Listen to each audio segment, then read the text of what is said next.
Hey, what's going on everybody? Today I'm bringing you my updated Bellica building guide. The first building guide that I released is almost 4 months old now, so a lot of things have changed in the meta and especially in the way that I build and play it. So that's what I want to go over in this video. A link to my first video is going to be in the description down below. As always, if you use this building guide, leave a comment down below letting me know how it worked out for you. If you're new to my channel, hit that subscribe button and that bell so that you can be the first person to know when I release new videos. Without further ado, let's get straight into this. To start off, you're going to want to grab the Archmagus as your prime card. For consumables, have 1 health potion, 1 mana potion, and a healer token. For equipment, have a dummy ward, 1 guardian's ward, 1 sage's ward, magnolins, 3 silver spears, teleblink, cast converter, honor the pure, purity sensor, and hydroverser.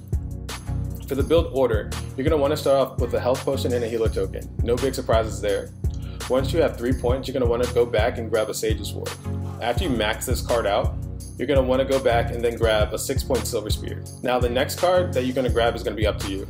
So you can either grab another 6-point silver spear for more damage, teleblink for the versatility, or cast converter for the health regen early game. These 3 cards you can equip in any order depending on how the match is flowing. Like if you feel like you need the health regen, then you can go with cast converter, then you can go with silver spear next, and then teleblink. Or if you feel like you need the escape, like you're being chased down by a chimera for instance, then you can go with teleblink first. Once you have these 3 cards equipped, the next card that you're going to want to equip is going to be hydroverser. If there's a Bellica on the other team, you may not want to equip this card, so keep that in mind. If that's the case, then you can go with Honor the Pure for the team shield, or Purity Sensor if there's an Aurora or Fae also on the team. The final build is going to have a 12-point ward, 15-point magnolins, which is going to be the last card that you're going to equip, a 12-point silver spear, teleblink, cast converter, and either hydroverser, purity sensor, or honor the pure. All of these cards are 9-point cards, so you're just going to equip one of those. Almost never reach full build anymore, especially in diamond games, but if you do, with this build you're going to have several different options to counter the other team. If there's an Aurora, you're going to have purity sensor. If there's a Bellica, you're going to have honor the pure. If you need to build like straight damage, you're going to have hydroverser. So there's a lot of different ways that you can ultimately end this build. Now, not much has changed since the last Bellica building guide that I did on how to play her. If you want a more in-depth building guide on her kit and playing mid lane in general, then you can go see my OG Bellica building guide, which can be found in the description below. With that being said, the changes to Bellica have made her a powerhouse in the current meta.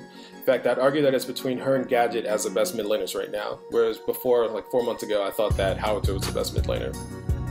With the addition of burst characters like Morgish and Shimby, having a mid laner with CC is a great asset.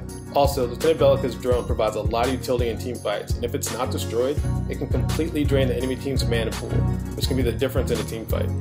Here you can see that as soon as I get into the team fight, I release my drone to drain the enemy team's Kwang of his mana. He doesn't use any abilities, so he doesn't actually take any damage from the drone, but the drone does take away enough of his mana so that I'm able to finish him off with my ultimate. Now what I really want to focus on in this particular building guide is going to be the cards that I'm using, the newer cards. So Cast Converter is a card that really hasn't seen that much play in Paragon. However, now I think that it's a great card for all intellect affinity mages. So I'm talking Howitzer, Gadget, the Fae, Bellica. So here you can see that I'm pushing a tier 2 tower with my teammates. I get ulted by Narbash, and as I retreat, I get hit by a rock by Rampage. It takes me down to about half health, but with Cast Converter, I'm able to recover about half my health at this point in the game, which is 475 health, and that allows me to continue fighting and supporting my teammates. The card doesn't cost that much mana as well. I think it's only like 100 mana, so it's a really good value, especially early game. Now, the second card that I want to talk about is Teleblink. This card is a must on Bellica because she doesn't have a natural escape.